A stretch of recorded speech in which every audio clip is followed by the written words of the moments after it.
Oke, halo. Selamat sore untuk kita semua.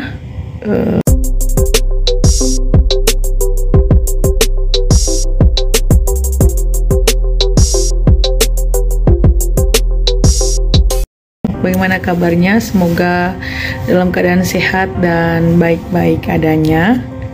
Yang sudah diskedulkan bahwa hari ini program 2 Layar 2 Cerita itu akan kembali live dengan topik yang baru, di mana teman bercerita kita atau narasumber kita kali ini ingin berbagi cerita tentang beasiswa LPDP, karena kebetulan beliau ini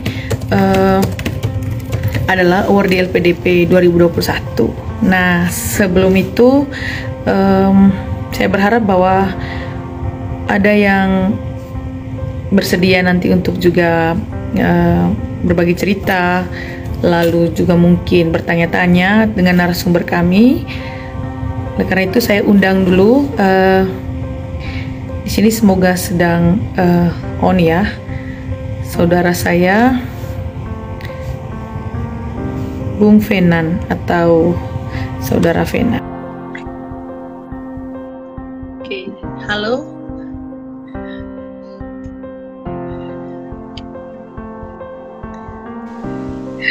Halo. Selamat sore.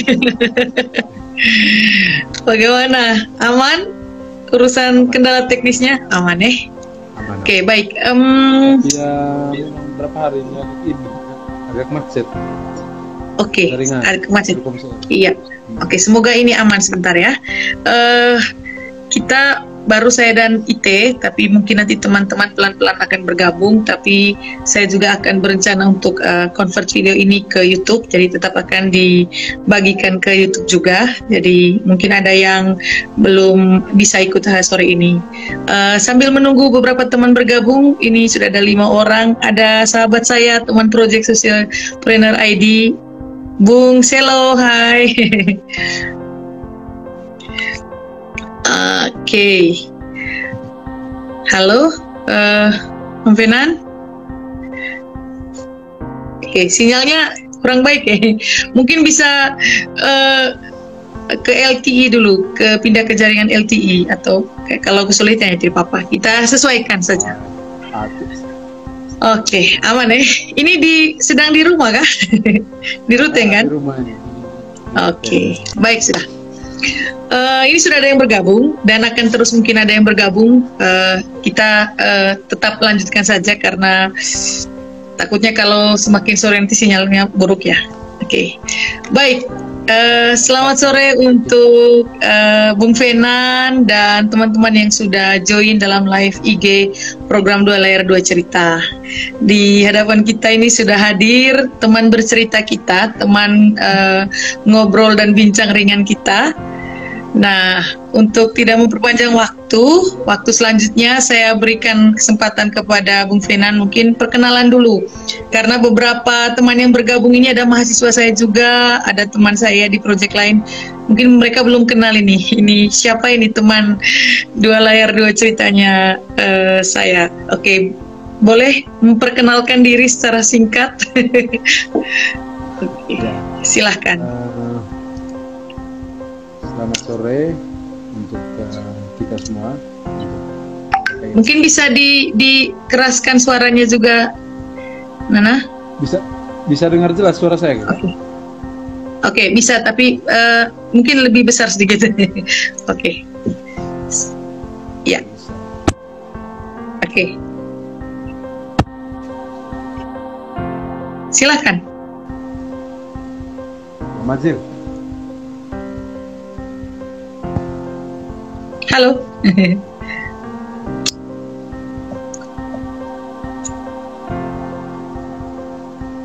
Oke, sambil menunggu ini kayaknya lagi ada kendala teknis ya.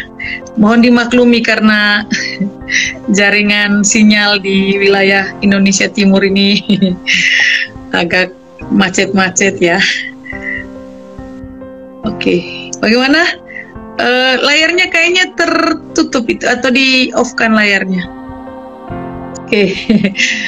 Oke, halo Birma. Oke, halo Selo. Halo Bung Adrian. Suaranya tidak terdengar. Iya, masih sedang disetting ini.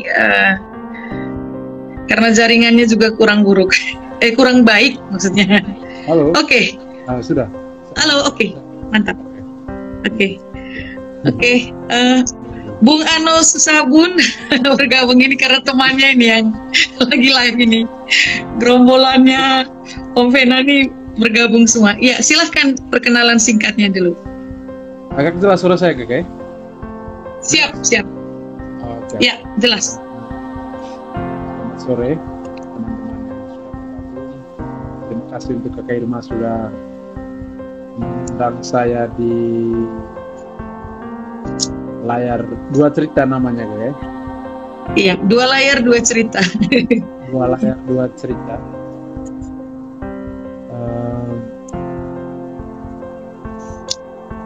Pada sore hari ini saya diberi kesempatan untuk sharing tentang sesuatu hal yang saya sudah capai, yaitu menjadi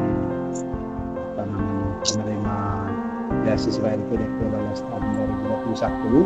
Sebelumnya saya perkenalkan diri dulu, nama Venan. Jadi orang kadang memanggil Benat, banyak sekali orang panggil gitu. Kalau istri mungkin lebih panggil ini Enan. Oke. Dan sekarang saya ada di Ruteng, tepatnya di tenda. Selama beberapa tahun ini bersama dengan teman-teman yang lain ada di Labuan Bajo, kerja di Labuan Bajo.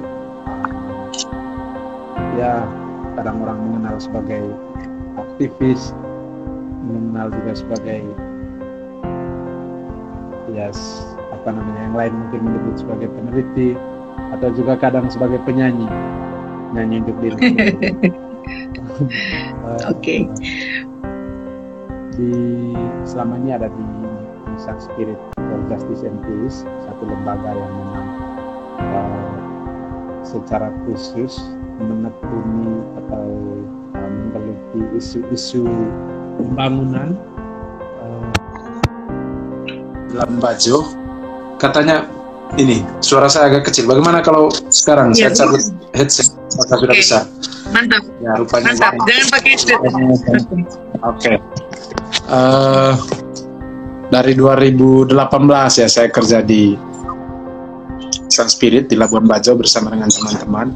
Setelah sebelumnya bersama Kakak Irma, mereka ini ada sama-sama di Jogja, tapi di arena atau di kampus yang berbeda. Kakak Irma mereka di UNY, saya di kampus sebelahnya di Gajah Mada, ambil jurusan sosiologi, pasca sarjana S2 di Visipol.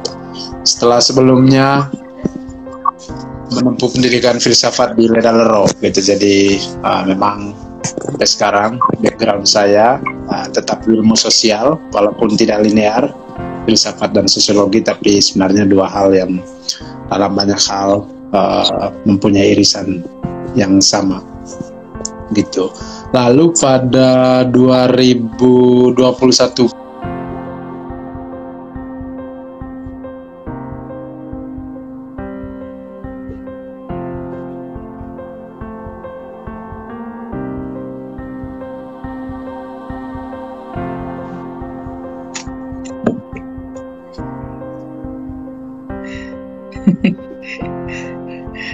Oke. Sinyalnya agak freeze ya. Mohon bersabar. Oke. Lanjut. Oke.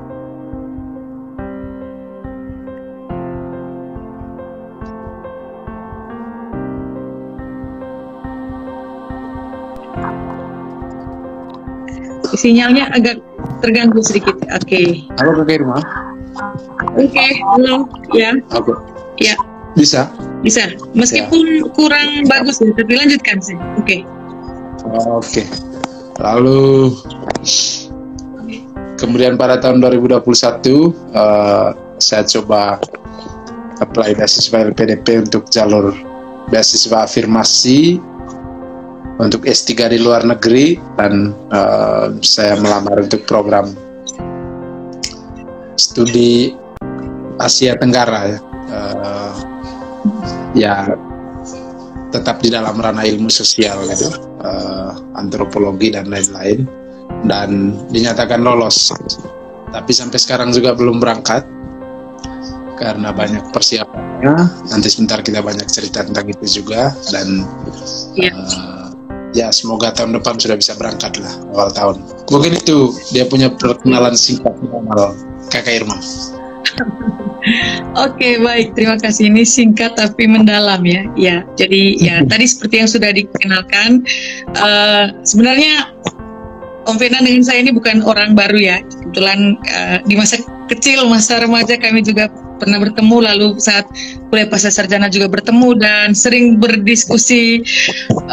Ya meskipun basic ilmuwan berbeda, tapi berusaha untuk mencari benang merah untuk bisa terus ngobrol. Dan akhir-akhir ini, beberapa tahun terakhir, saya terlibat dalam kelompok diskusi yang dikomandoi oleh Saudara Fenan ini. Nah, karena topiknya kali ini saya undang ini, kita bukan bahas soal lingkungan, politik dan sebagainya, kita bahas soal ini beasiswa LPDP yang dimenangkan atau ya dimenangkan ya oleh Saudara Fenan. Dan ini pencapaian yang luar biasa karena saya pun juga punya mimpi ke situ, tapi ternyata rezekinya Om Fenan duluan atau Nara Fenan duluan. Sehingga saya berpikir tidak ada salahnya sambil mungkin ada teman-teman lain di luar sana juga pingin tahu atau bahkan belum tahu dan mau tahu, ini menjadi platform yang menarik, yang bagus untuk kita sama-sama mengenal lebih dalam apa itu beasiswa LPDP. Nah, tadi sudah disinggung Nara Fenan ini awardee LPDP 2021 untuk studi Asia Tenggara. Kalau boleh tahu, kemarin itu lamarnya di kampus mana ya? Ya kalau berdasarkan aturan beasiswa LPDP kan kita mesti harus lamar di 3 kampus. Nah, bisa ceritakan sedikit terkait dengan kenapa saya kemudian mendapatkan kampus itu, yang kepada Oke, maksudnya nanti sekalian juga ya, pertanyaan lanjutannya ya, bisa diceritakan pengalaman saat apply dari awal itu bagaimana planningnya, lalu apakah ini jalur dengan LOA atau tanpa LOA, karena ini yang juga sedang berkecamuk dalam pikiran saya ya, karena semuanya punya plus minus. Ya, saya persilahkan Saudara Fenan untuk menjelaskan step by stepnya persiapan sampai bisa apply dan diterima gitu. Silahkan. Ya, yang saya lakukan pertama sekali itu saat saya berencana untuk melamar beasiswa, entah beasiswa apapun gitu, tapi kebetulan saya memilih beasiswa LPDP, adalah saya pertama kali menjalin komunikasi dengan supervisor gitu. Karena konteksnya ini relasi di S3, maka selama 4 tahun kan waktu kita hampir 100% itu akan dihabiskan bersama dengan promotor disertasi gitu lah, katakanlah begitu. Sementara untuk kuliah tatap muka kan sudah tidak sepadat lagi seperti S1 dan S2. Ya S1 lah, karena dari 3 jenjang ini kan yang sebenarnya kuliah yang paling benar dan paling kuat itu S1, S2 dan S3 ini hanya gaya-gaya. Sehingga yang paling pertama kuncinya waktu itu saya bangun dulu komunikasi dengan supervisor. Nah, awalnya sebenarnya saya mau apply ke Singapura gitu, ke National University of Singapore, karena di sana ada ibu, mungkin Kakak Irna kenal juga, profesor antropologi namanya Mary Barth, orang Amerika, orang Belanda ya, orang Amerika gitu, yang wilayah studinya gitu adalah tentang Manggarai gitu, dan kajian antropologi gitu, sosiologi, antropologi, juga politik pembangunan. Saya kontak dia sebenarnya sudah sejak tahun 2019 ya, tapi kemudian dia bilang, aduh saya mau pensiun gitu, sehingga saya sudah tidak bisa lagi membimbing mahasiswa doktoral gitu. Lalu dia bilang, kalau begitu saya hubungkan dengan satu teman saya yang ada di Bonn University di Jerman gitu. Dari dia kirim emailnya ke saya, tapi dia lebih dulu email ke teman itu gitu, memberitahu bahwa nanti akan ada nama ini dari Manggarai yang akan kontak dan mau mengambil studi tentang ini gitu. Artinya poin saya menceritakan tentang ini, jadi ya penting untuk langkah pertama yang diambil itu adalah kita membangun komunikasi dengan supervisor, dan kebetulan dalam konteks saya sudah punya beberapa list gitu ya, kenalan, sehingga kalau teman-teman yang ingin berburu beasiswa LPDP secara khusus misalnya untuk S3, kalau ada jaringan pertemanan seperti itu gitu yang diperoleh dari misalnya acara seminar dan lain-lain, ya rawatlah itu gitu. Gitu, sehingga waktu itu sudah saya langsung komunikasikan dengan Profesor Christine Grossman di University of Bonn di kota Bonn di Jerman, dan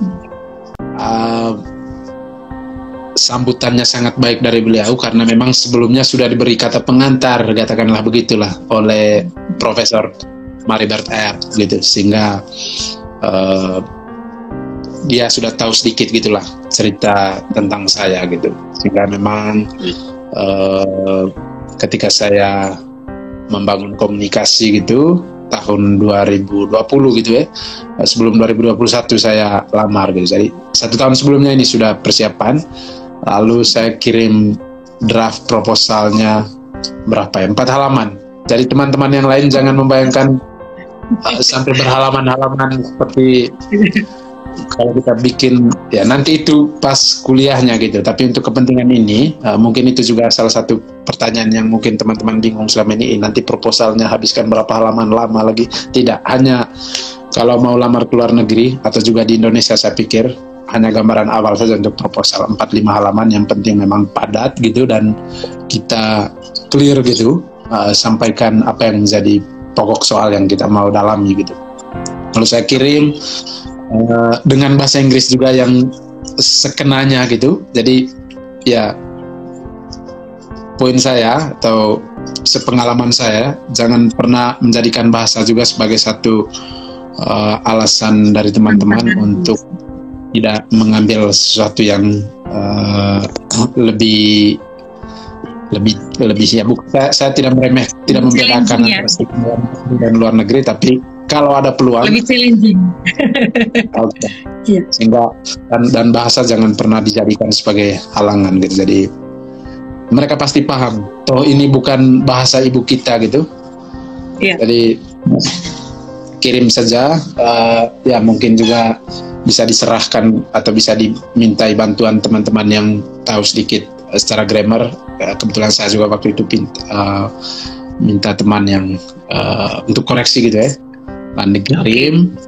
Lalu kurang lebih berapa bulan gitu saya berkomunikasi dengan beliau untuk membereskan draft proposal ini gitu, sampai akhirnya ketika saya kirim versi yang terakhirnya dia bilang, ya untuk kalau yang versi terakhir ini saya sudah agak kerasa ngeh gitu, jadi kurang ini bisa jadikan sebagai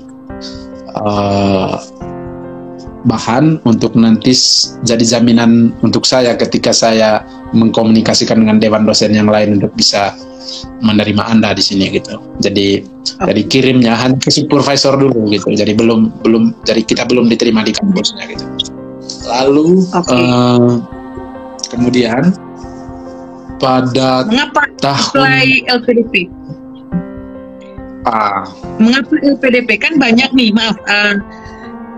banyak tawaran beasiswa luar negeri pun banyak. Dari setiap kampus pun, ya kampus-kampus luar negeri juga kan banyak tawaran beasiswa mereka. Kenapa Nara Fenan memilih saya ambil beasiswa LPDP? Ya.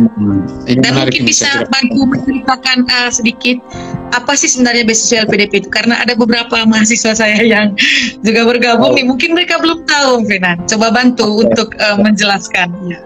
Siap.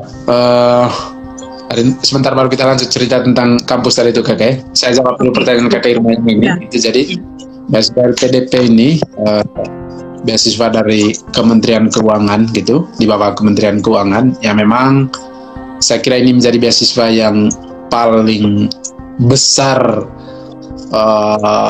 kuotanya untuk Indonesia gitu. Jadi beasiswa dari pemerintah Indonesia yang paling besar kuotanya ketimbang beasiswa lain yang dari Kementerian Pendidikan gitu. Kalau dari Kementerian Pendidikan mungkin agak lebih spesifik dia sasarannya, tapi untuk LPDP ini menyasar semua ya itu. Dan sejauh yang saya tahu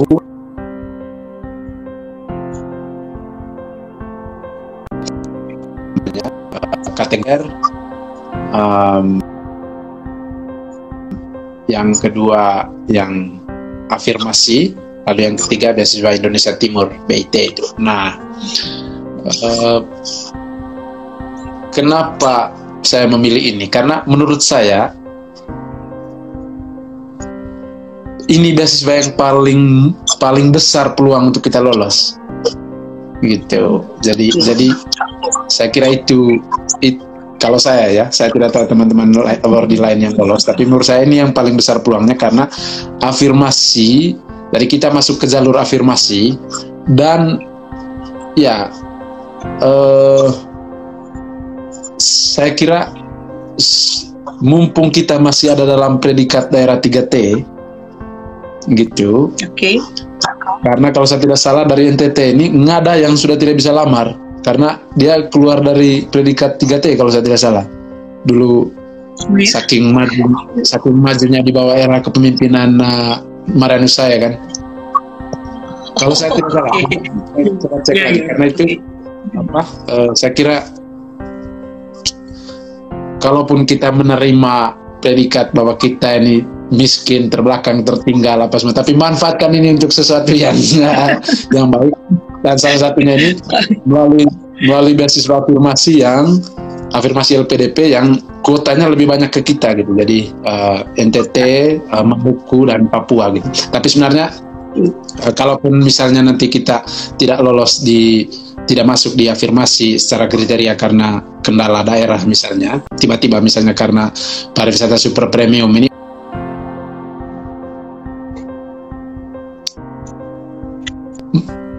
jalur yang lain, itu kategori yang lain yang namanya jalur Indonesia Timur, beasiswa Indonesia Timur BIT gitu. Nah itu semua kita masuk lah gitu tanpa pandang kemajuan satu daerah gitu. Dari poin saya Kakak Irma, ini peluangnya besar gitu karena kita masuk dalam targeted area, ditambah juga syarat-syaratnya mudah gitu menurut saya. Mudah sekali syaratnya. Kalau teman-teman sampai sekarang mungkin merasa bahwa kendala misalnya di syarat, sebenarnya kalau pengalaman saya gitu, syaratnya mudah sekali gitu. Kalau dibandingkan dengan beasiswa yang lain, beasiswa ini sangat longgar dari syarat yang menurut rata-rata lah menurut para pemburu beasiswa itu syarat itu yang selalu ganjal, yaitu syarat bahasa gitu ya. Nah menariknya untuk kita yang dari Indonesia Timur, kalau untuk bahasa gitu, menurut saya ini syarat yang mungkin cukup susah gitu dari semuanya. Kalau dalam negeri kejar saja TOEFL 400 kalau saya tidak salah untuk S2 ya. 400 itu bisa gitu. Untuk S3 450. Iya, S3 450, S2 atau mungkin tidak, kayaknya 500 S3-nya. Kalau S3-nya, kalau S2-nya 450 kalau saya tidak salah ya. Coba cek saja gitu. Gitu juga dengan di luar negerinya S3 500 kalau saya tidak salah TOEFL-nya. Nah, sekarang ini menariknya karena untuk konteks kita di sini mungkin akses untuk ke tes TOEFL ini agak susah gitu. Tapi di Ruteng di Manggarai saya kira ada Abang Erwin Gael sudah buka itu di Leda sana, bisa teman-teman nanti bisa tes itu. Tapi sekarang juga ini membantu sekali, ada tes Duolingo. Jadi Iya. tes Saya Duolingo pasang itu juga. lebih simpel tesnya. Tinggal kita latihan saja dan tidak perlu harus ke tempat tes 24 jam, bisa tes dari rumah sendiri gitu. Dan hari itu juga langsung dapat hasil dan biayanya juga lebih murah gitu. Sehingga menurut saya dengan segala kemudahan ini sekarang itu beasiswa LPDP tadi yang mudah menjadi lebih mudah lagi untuk kita gitu. Sehingga saya kira poin utamanya kalau untuk menjawab pertanyaan itu tadi, saya pikir saya berani mengatakan bahwa ini beasiswa yang paling mudah untuk kita dapatkan ketimbang misalnya beasiswa yang lain ya, misalnya Chevening, Fulbright itu sangat kompetitif gitu. Nah, jadi ya kalau ada jalan yang mudah untuk meraih mimpi, kenapa mesti pilih yang sulit gitu kan? Baik, pertanyaan tambahan ini ya mungkin bagi yang belum tahu, apakah beasiswa ini juga terbuka untuk jalur S1 atau sepengetahuan kita ya hanya jalur S2 dan S3 untuk dalam negeri dan luar negeri? Tetap hanya untuk pasca sarjana kan ya? Saya kira mungkin untuk yang S1-nya itu yang bidik misi mungkin. Iya, iya. Sehingga sejauh yang saya tahu dia hanya untuk S2 dan S3 gitu. Dan mungkin teman-teman selama ini ada yang berpikir bahwa mesti ada pengalaman kerja dulu, saya kira tidak. Jadi saya lihat teman-teman saya yang dari Unika tadi yang masih S1 tiba-tiba misalnya setelah ini mau ambil S2, ya silakan first graduate, langsung yang penting penuhi syarat-syarat tadi dan bikin personal statementnya agak meyakinkan, nantilah kita sama-sama bantu gitu. Pasti gitu. Karena ya karena serapan tahun sebelumnya dulu hanya 40%. Saking sedikitnya yang melamar kan, belakangan kan baru sudah banyak yang melamar secara khusus dari tempat kita, tapi saya kira belum terlalu banyak sih gitu. Itu Kakak. Baik. Siap, terima kasih ya, ini beberapa informasi baru. Semoga teman-teman yang sedang menyimak ini merasakan semakin tergugah, termotivasi lagi untuk mengejar peluang beasiswa ini. Nah, kembali tadi di pertanyaan yang jawabannya belum tuntas, tahapan-tahapan tadi Om Venan, Tenara Venan sudah jelaskan. Kita ada jalin komunikasi dulu dengan pihak apa ya di sana, istilahnya apa tadi? Mentor atau apa ya? Promotor, supervisor promotornya ya, promotor kalau karena Nara Venan kan akan ambil peluang beasiswa untuk doktoral ya. Jadi dekati promotornya dulu. Nah, kalau untuk S2-nya juga apakah perlu dulu ya ada jalin koordinasi atau komunikasi dengan seperti yang tadi Om Venan lakukan atau bagaimana, berbeda? Saya kira tidak wajib gitu, tidak wajib karena kadang juga tergantung sistem di negaranya ya. Kalau saya tidak salah misalnya untuk Australia kita bisa pilih jadi ada dua jenis master gitu, satunya master by coursework, yang kedua master by research. Nah, mungkin master by research ini yang kita sedikit jika dimungkinkan ya menjalin komunikasi dengan supervisor, tapi secara persyaratan LPDP-nya untuk S2 tidak diwajibkan. Untuk S3 juga saya kira tidak diwajibkan menjalin, hanya menurut saya kemungkinan kita akan diterima itu lebih tinggi karena kita sudah datang dengan satu kesiapan yang lebih jauh gitu. Jadi sepengalaman saya tempoh hari ketika saya menjelaskan bahwa saya sudah punya supervisor dan saya tunjukkan surat rekomendasi dari dia, pihak pewawancaranya juga merasa teryakinkan gitu menurut saya gitu. Nah, sementara untuk S2 saya pikir tidak wajib gitu, Tapi kalau misalnya untuk kasus tadi, misalnya mau lamar ke Australia dan mau mengambil Master by Research, berarti silakan langsung saja ke website kampus, dan saya kira tidak apa-apa. Saya, Kakak Irma, berapa kali saya iseng-iseng kirim email ke supervisor yang ada di website, yang ada di kampus-kampus. Mereka pasti langsung respon. Tidak ada yang tidak respon. Hanya kemudian kita yang tinggal mau memfollow up-nya atau tidak gitu. Karena prinsipnya mereka universitas di luar negeri pasti sangat antusias, sangat senang ketika ada mahasiswa asing yang mau melamar gitu. Tinggal kemudian kita harus yakin dengan proposal dengan kualitas yang ya tidak mesti harus yang wow gitulah, tapi setidaknya clear gitu dari sisi kita bahwa ini ya gitu. Sehingga memang saya kira untuk teman-teman kalau yang melamar S2 ya tidak mesti dulu harus punya supervisor gitu. Jadi yang penting penuhi saja syarat-syarat dasar itu gitu. Tapi kalau syukur juga kalau punya komunikasi dengan supervisor, kalau mau ambil master by research silakan. Nah master yang lain kan kalau di Australia kan master by coursework itu kan kalau saya tidak salah tidak menulis tesis dia ya, hanya bikin tulisan akhir 15 laporan 15 sampai 20 halaman. Sama juga kalau yang ke Inggris kalau saya tidak salah, apalagi S2 di Inggris hanya 10 bulan 1 tahun itu, jadi hanya bikin paper di akhirnya gitu. Jadi terserahlah teman-teman mau pilih yang mana. Intinya saya kira sepengalaman saya gitu untuk supervisor ini itu tidak dari sisi beasiswanya, untuk administrasinya mungkin tidak wajib, tapi dari sisi substansi saya pikir dia akan sangat membantu kita, memberikan kredit poin lebih untuk bisa dinilai oleh pihak LPDP lah, panitia LPDP. Oh, LPDP. Ya. Oke, baik. Nah, sekarang setelah proses itu dijalani, kita sudah dapat rekomendasi dari supervisor atau promotor kita, misalnya untuk S3-nya atau S2-nya yang mesti kita perlu itu. Tahapan apa selanjutnya yang perlu kita lalui atau yang sudah dilalui oleh Naravena? Setelah kita mendapat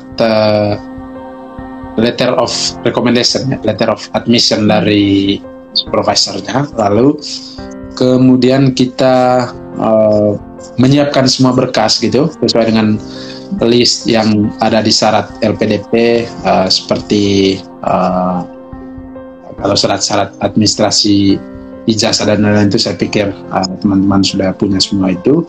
Nah, penting mungkin yang lain itu adalah portofolio ya. Jadi jangan menganggap remeh, misalnya ketika SD dulu juara lomba matematika, juara lomba apa gitu. Jadi itu diingat semua sajalah. Tahun berapa kan nanti kan di list di form pendaftaran itu kan, form aplikasinya itu kan ada pengalaman prestasi sejak SD sampai kuliah kan, sehingga saya kira terbiasa memang mulai dari sekarang untuk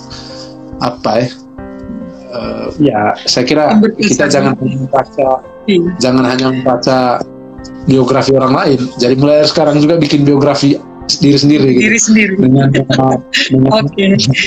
Dengan mengumpul catatan atau prestasi gitu, misalnya mungkin waktu semisal saya ya, ya saya tulis semua, misalnya dulu waktu di Kisol di SMP saya menjadi mengurus seksi publikasi gitu, lalu di SMA seksi akademik, jadi semua itu diingat, ditulis gitu, dicek semuanya. Portofolio lah mungkin itu gitu bahasanya begitu gitu. Lalu kalau ada dokumen publikasi, tulisan apa semua lain-lain, itu semua dikumpul gitu, karena meski kecil ya untuk konteks kita itu menjadi bagian dari cerita yang akan kita presentasikan ke pewawancara bahwa ini yang saya sudah lakukan sebagai kontribusi saya selama ini. Itu syarat itu. Lalu juga saya kira yang penting itu adalah menyiapkan secara sungguh-sungguh esai personal statement itu gitu. Jadi itu mesti harus kuat bahasanya, kuat refleksinya, kuat poin-poinnya, sehingga memang pihak LPDP merasa bahwa ini orang yang tepat untuk menghabiskan uang negara gitu, jadi tidak percuma dia nanti. Oke, itu bahasa kasarnya ya. Ya, meskipun tujuannya bukan itu, atau memang tujuannya itu? Ya, Oke, baik. Enggak, kalau semua itu sudah beres, dicek semua, checklist gitu. Saya kira bikin memang tabel checklist gitu, semua persiapan itu, lalu ya mengikuti sudah arahan tanggal-tanggal apa namanya apply-nya. Gitu saya, gitu kurang lebih. Oke, baik, saya tangkap. Nah, baik, tadi sudah jelaskan apa yang perlu dipersiapkan sebelum kita sampai pada tanggal apply. Nah, ini kita tahu bersama bahwa setiap tahun itu Kementerian Keuangan ya, itu membuka jalur beasiswa LPDP ini 2 kali setahun. Saya lupa ini bulannya bulan apa saja ya, Om Fenan? Nah, kalau saya tidak salah, yang gelombang satunya itu mulai Mei dan deadline-nya Agustus. Gitu. Gelombang 2-nya? Gelombang 2-nya mulai Agustus. Nanti selesai semua prosesnya itu, saya kira Oktober ya, Oktober mungkin November itu ke sana gitu. Pokoknya dua. Oke. Nah, untuk menjemput 2 batch itu di setiap tahun kan berarti tadi yang sudah Om Fenan jelaskan, Tunara Fenan jelaskan sebelumnya itu berarti minimal semua checklist dokumen khususnya yang kita sudah persiapkan, juga dokumen IELTS, SI dan lain sebagainya itu minimal ya sudah siap 98% lah gitu ya, 99 atau 100% malah baru kita apply. Nah, ya, karena gini kan. Karena misalnya kan administrasi itu kan, jadi kan jangan kita pikir mereka ini cek satu-satu, kita punya ini kan dokumennya. Kan? Ini kan ada puluhan ribu ini yang tes gitu. Jika tinggal kasih masuk di aplikasi, ya. Jadi sekali saja Anda lalai gitu, misalnya ada satu yang lupa, misalnya Anda lupa ijazah SD, ya Anda sudah langsung dikelompokkan ke yang tidak lulus administrasi oleh mesin gitu. Jadi bukan oleh misalnya panitia manusianya. Sehingga poin adalah jangan sampai kita gagal di seleksi administrasi, itu saja. Oke, baik. Nah,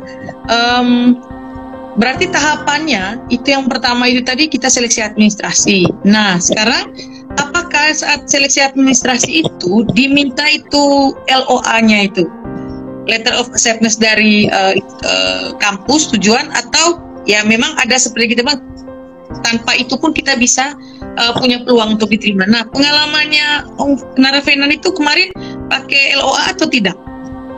Nah, ini menarik. Saya kira untuk jalur reguler, jalur afirmasi dan semua 3 jalur itu terbuka untuk 2 pilihan. Jadi LOA dan tanpa LOA. Dan saya itu daftar ke jalur tanpa LOA. Jadi saya belum memilih LOA dan selama ini teman-teman takut itu juga, saya ini belum punya LOA, jadi jangan nanti urusan selanjutnya itu gitu. Tapi saya waktu itu kenapa saya yakin bisa ya memang ini saya kira mungkin ya asumsi kita saja ya, belum tentu juga dari pihak LPDP-nya bahwa kalau memiliki LOA sudah lebih tinggi kemungkinannya. Saya kira memang ada benarnya juga itu gitu, karena memang proses yang agak lama nanti itu kan di LOA, tapi kan pihak beasiswa memberi kita waktu 18 bulan. Bayangkan 18 bulan setelah kita itu pun dihitung waktu setelah kita kursus bahasa yang disiapkan oleh LPDP. Misalnya konteks kami sekarang ini. Jadi saya kan lulus Desember 2021. Lalu saya ikut program bahasa di UI mulai dari Maret sampai September. Gitu, tapi saya tidak ambil semuanya karena di tengah jalan saya mendapatkan LOA. Di tengah proses kursus di UI, saya dikirimin LOA sama kampus yang ada di Jerman, di Bonn.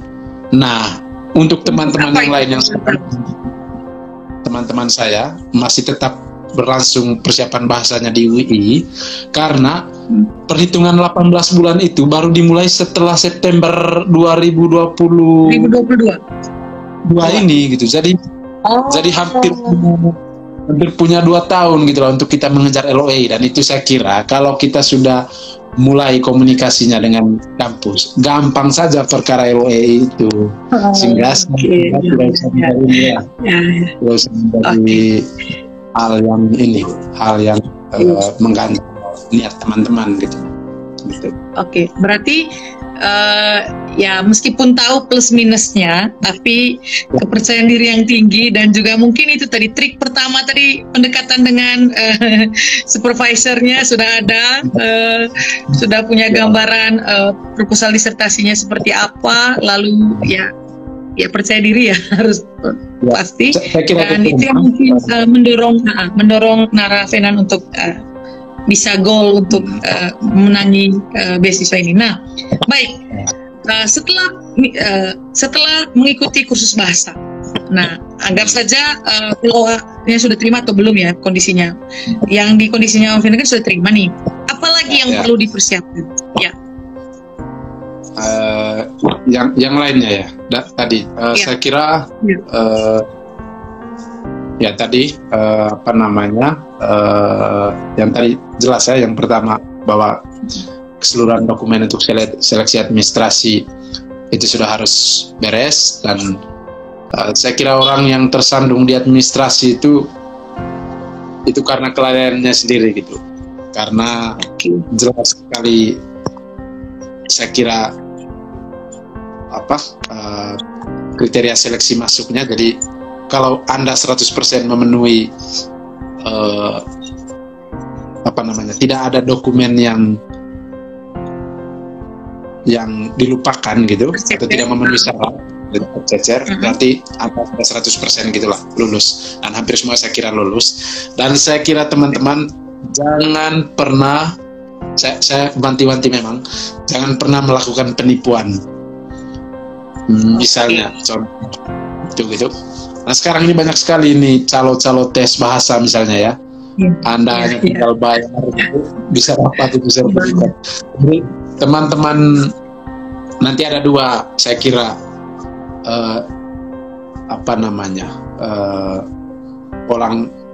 kalau orang membahasakan ya kena batunya gitu. Jadi ada 2 nanti kemungkinan. 1,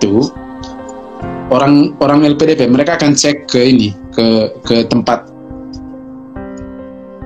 kita mengeluarkan tes bahasanya gitu. Mereka akan konfirmasi ke situ gitu. Jadi kalau Anda kedapatan tipu, maka seumur hidup Anda tidak akan bisa melamar beasiswa lagi. Itu jadi makanya jangan itu 1. Lalu yang kedua, kalau Anda lolos dengan skor yang tinggi misalnya, dan sertifikat itu tadi didapatkan melalui kerja yang curang tadi, pas Anda nanti akan mengikuti kursus bahasa, seandainya saja Anda berhasil lolos dari tipuan itu, nanti kalau Anda ikut kursus bahasa, Anda akan kelabakan sendiri, Anda akan mengalami kesulitan yang besar, sebab orang di pusat-pusat bahasa yang sudah dipercayakan oleh LPDP untuk memberi kita kursus itu orang profesional yang memang menilai kita dari sertifikat TOEFL yang kita sudah apply gitu. Jadi kalau misalnya Anda dengan cara curang membeli akhirnya sertifikat dengan skor 560 misalnya, berarti kan otomatis Anda masuk dalam kelas persiapan yang advance di sana, dan ya minta maaf. Ternyata bukan seperti itu kan? Iya. Nanti akan banyak kesulitan. Jadi intinya jangan pernah melakukan kerja-kerja seperti itulah gitu. Jadi gunakan potensi yang memang itulah Anda gitu. Lalu kalau sudah itu dinyatakan lulus, berarti persiapan untuk tes-tes selanjutnya seperti tes seleksi substansi akademik itu jadi baca-baca di YouTube, nonton di YouTube, belajar di YouTube kisi-kisi soalnya. Saya pikir sekali lagi untuk tes substansi akademik ini untuk kita yang dari jalur afirmasi dari 60 nomor, kalau saya tidak salah 20 nomor pun benar, kita sudah lolos. Oke. Saya tempo hari itu triknya. Saya tempo hari dari 60 nomor, hanya 30 nomor saja yang benar. Tapi lulus gitu. Dan saya tanya, ternyata ada teman-teman yang skornya juga bahkan jauh di bawah saya, tapi tetap lolos. Tapi ya pasang target agak tinggi lah gitu. Kalau bisa dari 60 nomor, 40 nomor mungkin benar. Karena soalnya kan soal-soal logika kan, bukan soal-soal matematika yang dulu seperti kita belajar di SMP dan SMA, tapi soal-soal logika gitu. Jadi kalaupun Anda orang yang bukan basic matematika pun, kalau logikanya kuat, ya saya kira bisa. Ya, itu juga di tes dan lain-lain gitu. Saya kira ikuti saja semua persiapan itu gitu. Kalau Anda bersiap dengan baik semuanya, saya kira terbuka peluang 100% lah Anda bisa lolos. Gitu, Kak Erna. Oke, baik. Saya coba luruskan dulu. Berarti kalau kita apply untuk kampus di luar atau untuk kampus di luar, berarti wajib kita ikut kursus bahasa. Dan kursus bahasanya ini ketika sudah lolos tahap seleksi administratif itu atau bagaimana? Jadi, itu setelah tahapan semuanya terakhir itu? Ya, setelah kita sudah dinyatakan sebagai award di LPDP. Nah, persiapan bahasa ini untuk orang-orang yang belum mendapatkan LOA. Oke. Baik untuk jenjang S2 maupun S3 ya? Ya, karena kan apply ke luar negeri. Syarat utama untuk bisa apply ke kampus di luar negeri kan IELTS, kan? IELTS. Kita tidak bisa daftar pakai TOEFL, tapi belakangan ini bisa konversi kan? Khusus untuk Amerika sendiri, mereka sudah langsung menerima Duolingo. Jadi hampir semua, bahkan kampus kaliber Columbia University pun, kampus besar, itu dia menerima tes Duolingo. Yang tadi yang seperti yang saya katakan, tesnya sangat aksesibel gitu. Jadi setiap hari Anda bisa akses tesnya dari rumah gitu. Sehingga kalau Anda bisa pakai tes Duolingo dan Anda bisa dapat itu, lalu Anda iseng-iseng kirim ke kampus dan Anda dapat LOA, ya sudah, itu jalan Anda sudah. Maka mudah gitu. Sehingga saya kira teman-teman bisa memakai semua kemungkinan itu gitu.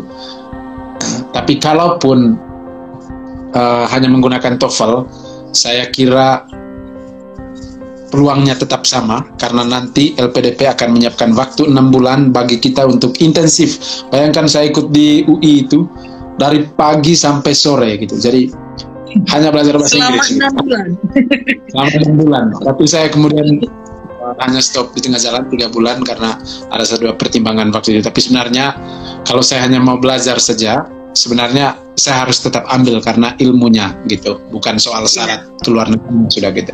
Itu sih. Oke, baik. Ini supaya tersistematis ya. Jadi tadi sudah tes administratif, lalu ada tes apa tadi? Tes potensial atau apa tadi? Substansial. Sebutnya tes bakat scholastik kalau tidak salah. Nah ya, tes TPA begitu ya? Ya, seperti itu Kakak. Terus setelah itu, misalnya kita sudah lulus nih, ada tes lagi atau ada tahapan lagi yang harus kita lalui? Tes yang ketiga ini saya kira yang paling menentukan dan lebih tricky tesnya, yang namanya saya kira tes yang sudah menjadi bagian dari kehidupan kita setiap hari, yaitu tes omong, yaitu wawancara. Jadi banyak orang yang lolos ya, sejauh yang saya tahu tempo hari ya, banyak orang yang lolos tes sebelumnya, tes pertama dan kedua karena relatif gampang, Nah di tes ketiga ini tiba-tiba yang mungkin kita anggap bahwa ini kan hanya wawancara. Jadi kadang-kadang kan orang menganggap ini sebagai satu ini sajalah, hanya untuk terakhir gitu. Tapi sebenarnya kalau sepengalaman saya ini yang paling menentukan gitu.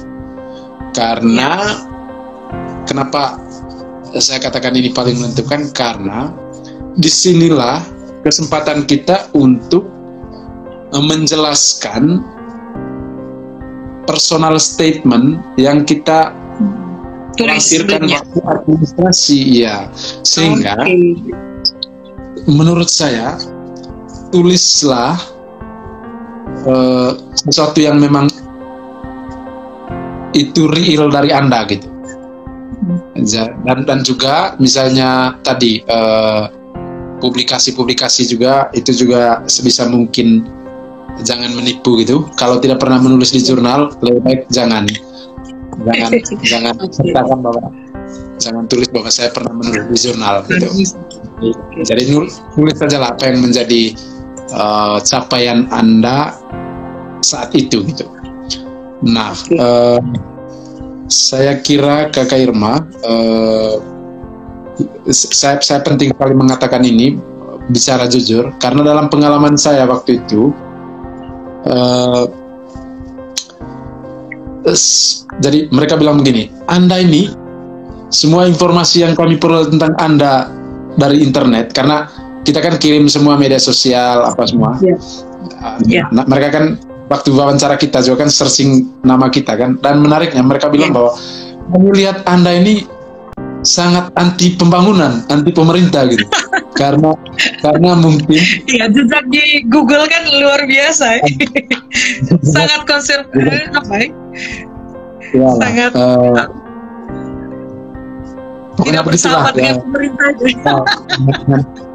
dengan pembangunan dan padahal ini adalah beasiswanya pemerintah gitu.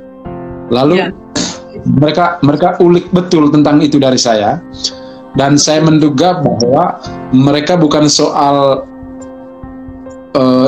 bukan soal mendiskreditkan saya karena latar belakang seperti itu, tapi yang mereka mau kejar adalah seberapa konsisten orang ini menjelaskan antara jejaknya gitu, antara data tentang dia gitu, dengan apa yang dia omong gitu.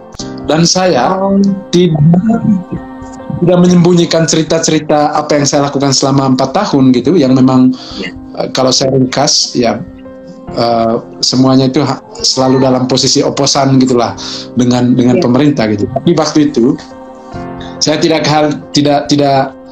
kehabisan akal gitu ya. Langsung saya bilang bahwa apa yang saya lakukan ini adalah 100% visi misi beasiswa LPDP gitu. Jadi beasiswa visi misi beasiswa LPDP kan mendorong pembangunan yang berkeadilan, apalagi yang lain, pembangunan berkelanjutan dan demokratisasi. Nah, persis itu yang kami lakukan. Nah, tambah lagi saya perkuat dengan rahasia pribadi ya. Lalu saya agak bikin, saya kira rasionalisasi, bukan rasionalisasi lah. Jadi saya memberi beberapa argumen yang menurut saya penting gitu. Kenapa kemudian jalan ini yang harus saya ambil selama 4 tahun? Karena saya bilang bahwa untuk konteks Flores, civil society itu boleh dibilang tidak sekuat seperti yang ada di Jawa, yang memang NGO-nya banyak, medianya juga banyak, kampusnya juga banyak gitu. Dalam konteks kami di sini, kekuatan civil society ini masih relatif baru bertumbuh gitu. Dan pada sisi yang lain juga, pembangunan sementara menjadikan Flores ini sebagai target gitu. Jadi melalui tambang, energi, pariwisata, dan ya sebagai warga negara kita mesti semua kita inilah minimalis. Bukankah itu yang kita sebut dengan demokrasi gitu. Jadi kita mengkritisi itu gitu. Dan saya bilang bahwa kami juga ya mungkin di situ sudah trikinya, saya pikir kemampuan kita untuk menjelaskan itu ya. Jadi mungkin ya saya bilang tadi kita jujur, tapi juga di sisi yang lain kita bukan menipu lah, tapi pandai mengangkat cerita-cerita kecil dari apa yang kita sudah buat, sehingga juga ada bunyi kontribusi ke kebijakannya di sana gitu, jadi bukan hanya kritik saja, tapi ke sesuatu yang memberi solusi gitulah. Dan saya bilang bahwa dalam konteks saya, meski saya kerja di LSM yang selama ini terkenal kritis, tapi dalam banyak hal kami juga sering mengikuti forum kebijakan di pemerintah, membantu untuk dimintai pendapatnya gitu. Dan saya kebetulan sertakan itu juga dalam personal statement saya ketika saya cerita tentang berapa kali rapat di Jakarta untuk kasus Labuan Bajo. Dan saya kira misalnya untuk kasusnya Kakak Irma, jelas sekali kontribusinya dengan menjadi dosen gitu kan. Jadi peluangnya lebih besar lah. Dan jejak-jejak lainnya sedang dicicil untuk jadi jejak karya. Oke. Dan waktu itu ya saya kira mereka firm dengan penjelasan itu, dan setelah sesi wawancara saya sangat yakin bahwa saya lolos gitu, karena tidak ada cerita yang saya buat-buat, saya tipu gitu kurang lebih. Baik, ini menarik ya, meskipun ya saya sepakat karena kebetulan ini saya dan beberapa teman juga baru lulus program fasilitator penggerak, sekolah penggerak, dan berhadapan dengan situasi di wawancara yang sama, dan mereka mengulik lebih detail itu jejak-jejak karya kita atau apa yang sudah kita buat yang ada kaitannya dengan pendidikan dan lain sebagainya. Dan ya disandingkan dengan data kita di Google ini tidak bisa tipu ya. Jadi ini juga sebenarnya program ini juga, dan ya program khususnya platform 2 layar 2 cerita ini dari awalnya 2 layar 2 perempuan, tapi saya pikir terlalu eksklusif ya. Jadi 2 layar 2 cerita saja deh supaya bisa gandeng selain perempuan. Nah, ini juga sebenarnya ya cara saya untuk membuat jejak-jejak karya saya, seberapa konsisten saya dengan isu-isu yang sesuai dengan basic kalian saya. Dan ini juga mungkin jadi PR besar untuk adik-adik saya yang S1 fresh graduate yang mau apply atau melamar beasiswa LPDP. Berarti tidak bisa duduk nyaman saja di kampus atau setelah jadi alumni duduk nyaman saja di rumah ya Kak Fenan ya. Jadi harus bergerak, bergabung dengan komunitas-komunitas, buat karya apa supaya ya ada jejak yang jelas yang bisa jadi rujukan atau referensi dari panitia. Dan ini poinnya sebenarnya saya ingin tagih dari para ORD itu. Ini triknya apa sih ya? Karena memang ya banyak yang jatuh justru di wawancara. Dan terima kasih Kak Fenan sudah bantu untuk melihat trikinya begitu ya. Ya kadang memang kita kalau di bawah tekanan tuh kan kadang mau omong, kadang tidak sinkron apa yang dipikirkan dengan apa yang diucapkan ya. Tapi terima kasih hari ini kasih minimal rambu-rambu. Kalau pada akhirnya saya juga ambil bagian yang sama. Tapi saya tidak muluk-muluk sih kalau bisa dalam negeri saja, karena ada anak yang harus juga kuliah, tidak boleh egois. Iya, oke. Baik, nah berarti tahapan wawancara ini ya tahapan yang paling penting ya, karena ini terakhir ya Kak Fenan ya. Ya. Oke, terakhir. Nah, kalau sudah lulus berarti ya sudah siap kalau kita ikut kursus bahasa ya, lanjut kursus bahasa. Dan setelah itu ya kita menunggu LOA. Dan kebetulan kasusnya Kak Fenan ini ini ada freeze lagi ya. Halo? Halo. Kasusnya Kak Fenan ini sudah lulus kan? Sudah dapat LOA maksudnya. Nah, lalu berarti tinggal tahapan terakhir ini tinggal tunggu saja kapan keberangkatannya, karena sudah ada, saya lihat di postingan sudah ada PK. Ya, PK berapa itu? Persiapan keberangkatan. Ikut mulai ini akhir September ini gitu. Sampai 10 hari kalau saya tidak salah PK-nya. Lalu saya baru berangkat sesuai dengan LOA saya. Saya di mana? Start semester genap nanti di mulai perkuliahan Maret gitulah, mungkin Februari saya jalan. Di kampus mana? Tadi kita belum dapat kejelasan. Kampus mana tadi?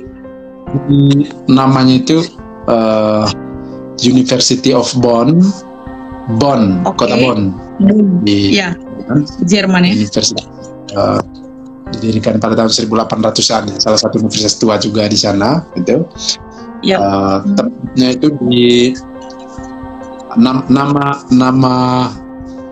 institut dari saya kuliah di institutnya yang di bagian dari University of Bonn itu namanya apa namanya studi Asia gitu. Jadi dia rumpun dari bagian dari Fakultas Ilmu Sosial gitu, tapi studi area dia. Jadi lebih secara khusus untuk mendalami isu-isu Asia dari berbagai perspektif. Jadi tergantung dari disertasi kita nanti mau masuk melalui jalur mana, dan kebetulan saya apa namanya mungkin lebih banyak pendekatan antropologinya nanti juga critical development studies, sehingga memang saya dimasukkan ke South Asian Studies gitu, jadi studi Asia Tenggara gitu. Dan apa namanya saya akan menulis tentang apa yang saya lakukan selama 4 tahun. Jadi ya tips, itu juga tips ya, tulis juga sesuatu yang dekat dengan Anda, itu yang Anda tahu gitu. Baik. Terima kasih. Ini good luck ya, sudah dapat kampus yang sesuai dengan passionnya. Nah, kedua terakhir nih sebelum kasih motivasi penutup untuk kami para pejuang untuk yang semoga diterima beasiswa ini. Ya, saya harap jujur ya, karena ini sudah bukan hal yang ditutupi, dan juga ini juga mungkin jadi pemicu atau pemacu atau motivasi yang mendorong banyak orang lamar untuk beasiswa ini. Kira-kira nih, kayak mau tahu nih, fasilitas atau platform apa saja yang menjadi hal yang paling prestisius yang diterima oleh ORD LPDP? Karena IT di kampus di luar, kira-kira fasilitas apa saja nih yang didapat dari beasiswa ini, bisa diceritakan? Dan mungkin ini akan memotivasi kami untuk lebih semangat lagi. Silakan. Saya kira itu Kak, kadang juga kan motivasi di luar tujuan akademik misalnya, itu juga memberi ini energi yang lebih. Ya. Mood booster ya. Saya kira kalau teman-teman cek di buku pedoman gitu, cek di buku pedoman beasiswa, semuanya ada informasi itu di situ gitu,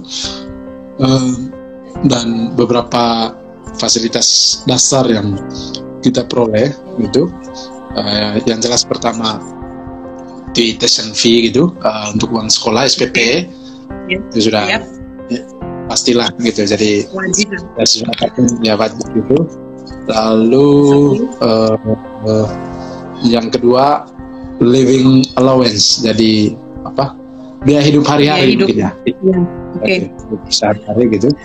Itu saya kira jumlah yang cukup fantastis. Bahkan Anda masih bisa saving, pulang bisa bangun rumah. Ada orang yang cerita begitu. Jangan sampai salah kaprah. Lagi ada isu besar ini soal penerima beasiswa LPDP luar negeri ini yang salah mengelola dan membangun statement negatif ya soal itu. Tapi ya minimal cukup lah ya, cukup untuk jalan-jalan, cukup untuk foya-foya, bukan gitu? Tidak ya. Uang buku juga dijamin gitu, asuransi kesehatan, tanggungan untuk istri dan anak-anak kayaknya ada deh kalau S3 juga. Kalau kita memutuskan untuk membawa lalu biaya publikasi juga semuanya ditanggung, lalu biaya penelitian lapangan gitu, itu juga. Jadi intinya saya kira kalau melihat semua yang diinformasikan, ya kita istilahnya bawa badan sajalah gitu. Jadi yang penting secara jasmani dan juga secara mental gitu, psikologi kita siap gitu dari sisi kitanya. Sementara dari sisi itunya saya kira relatif semuanya tertangani. Oke, sip. Terus ini lanjutan. Nah, berapa tahun ya batasan untuk kita bisa mendapatkan fasilitas itu, dan apakah ada punishment misalnya kita tidak sesuai dengan waktu yang ditetapkan? Kalau dari LPDP ini berapa tahun untuk ambil studi S3-nya? Kira untuk S2 dia 24 bulan gitu, berarti 2 tahun. S3 48 bulan, berarti 4 tahun, tapi ada toleransi 1 tahun saya kira. Kita bisa usulkan nanti kalau sampai 4 tahun belum selesai juga doktornya, maka tahun kelima tetap masih dibiayai. Tapi usul ya kita berupaya lah untuk 4 tahun. Tapi kalau mau terima semuanya sampai 5 tahun silakan. Nah, kalau lewat nih, kalau yang jenjang S2 atau S3 lewat dari waktu 2 tahun atau 4 atau 5 tahun tadi, ada punishment-nya tidak? Saya belum mendapatkan informasi tentang itu, Kakak. Jadi saya belum tahu tentang punishment itu. Tapi saya pikir mungkin ada gitu ya. Kayaknya ada, iya, ada kayaknya. Saya kira ada. Atau mungkin tidak dibiayai sendiri. Ya, kecuali mungkin punishment-nya kalau tidak sampai selesai ya. Ya. Oke. Baik, sudah. Ya sudah cukup banyak yang diceritakan ini. Kita sudah hampir 1 jam lebih. Yang terakhir kira-kira kasih motivasi penutup untuk kami yang ya para pejuang LPDP ini atau pejuang-pejuang beasiswa lain yang ingin tetap melanjutkan tapi punya keterbatasan di berbagai hal, namun ya punya semangat yang besar untuk itu. Bagaimana? Silakan. Saya kira ini juga kayak ya motivasinya mungkin saya meringkas beberapa hal penting tadi yang saya sudah sampaikan. Saya kira yang paling pertama itu adalah harus punya ambisi. Itu ini sebenarnya yang kata yang harus saya keluarkan pertama dari mulut tadi. Jadi saya kira yang paling pertama ada ambisi dulu untuk ya. Saya kira bukan hanya untuk beasiswa, untuk semua hal yang besar dalam hidup pun, saya kira kita punya ambisi itu yang paling penting gitulah. Tapi dalam batas wajar ya, jangan sampai ambisius. Oke. Mungkin kita ke hal-hal yang sesat tadi itu juga tidak dimaksudkan seperti itu, tapi kengototan untuk bisa meraih sesuatu yang inilah yang menjadi passion kita gitu dalam hidup. Nah, dalam konteks saya kira gitu. Tempo hari kan saya sempat berpikir begini, Kakak. Saya ini melamar untuk S3 tapi bukan dari basic akademik. Ya. Itu kan yang sempat saya pikirkan. Oh, ini saya bukan dosen, saya bukan birokrasi juga, karena sejauh yang saya coba tracking gitu, orang yang di kampus dan birokrasi peluangnya besar gitu. Tinggi, ya. Gitu. Tapi saya berpikir waktu itu ya tidaklah gitu. Saya juga ya gitu. Dan itu tadi karena memang dalam keseluruhan proses itu, kalau saja saya misalnya tidak punya ambisi, maka latar belakang ini bisa saja melemahkan saya gitu. Tapi karena saya punya semangat, keinginan yang kuat, dan akhirnya saya bisa mengurus semuanya dengan maksimal gitulah dalam semua sesi itu. Jadi saya kira ambisi itu yang paling pertama. Lalu yang kedua, persiapkan semua syarat yang tadi sudah ditetapkan sesuai dengan aturan dari LPDP gitu. Saya kira mungkin itu saja, Kay. Yang ketiga, jangan lupa kasih makan nenek moyang.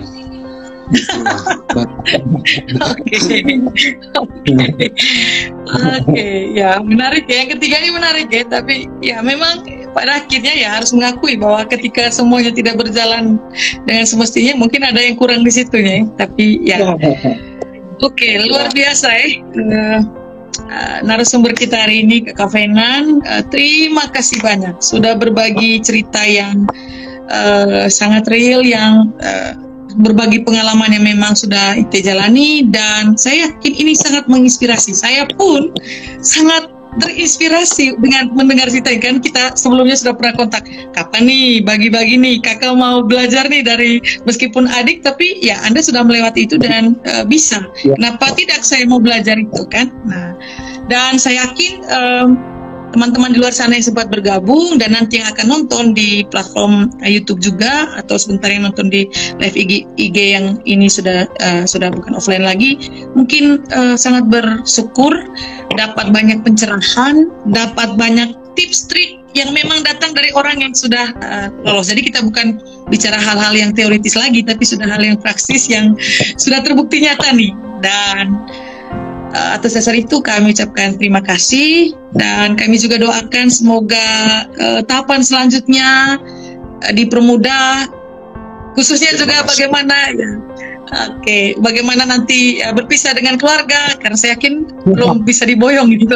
Dan itu kayaknya tantangan terberat deh. Ya, tapi saya yakin semua pasti punya jalan keluarnya masing-masing, pasti bisa melalui itu dengan baik. Toh ini untuk baikan bersama. Sekali lagi terima kasih Naravenan atas semuanya itu hari ini. Tetap semangat, tetap bergerak meskipun di sana kita masih punya platform-platform lain yang membutuhkan Anda ya. Jadi jangan lupakan kami di tanah air ya. Kita sudah banyak absen ini Saudara Fenan, tapi kami paham lagi mengurus itu.